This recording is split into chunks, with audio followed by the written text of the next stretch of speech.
Mark 5. They came to the other side of the sea, to the country of the Gerasenes. And when Jesus had stepped out of the boat, immediately there met him out of the tombs a man with an unclean spirit. He lived among the tombs, and no one could bind him any more, not even with a chain. For he had often been bound with shackles and chains, but he wrenched the chains apart, and he broke the shackles in pieces. No one had the strength to subdue him. Night and day among the tombs and on the mountains he was always crying out and cutting himself with stones. And when he saw Jesus from afar, he ran and fell down before him, and crying out with a loud voice, he said, "What have you to do with me, Jesus, Son of the Most High God? I adjure you by God, do not torment me!" For he was saying to him, "Come out of the man, you unclean spirit." And Jesus asked him, "What is your name?" He replied, "My name is Legion, for we are many." And he begged him earnestly not to send them out of the country.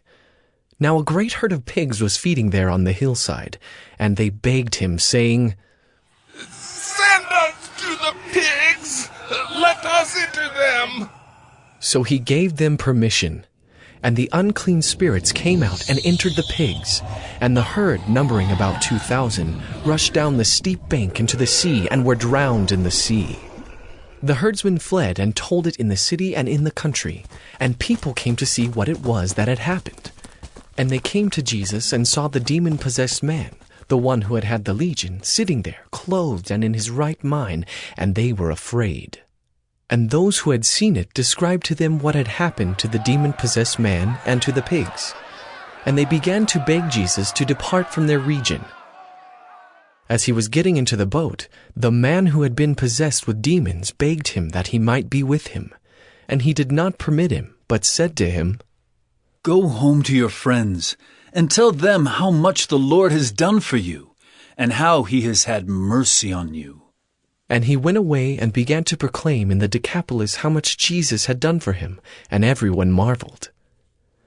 And when Jesus had crossed again in the boat to the other side, a great crowd gathered about him, and he was beside the sea.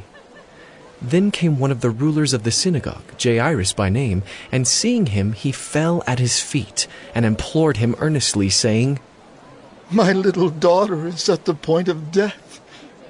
Come and lay your hands on her, so that she may be made well and live." And he went with him, and a great crowd followed him and thronged about him.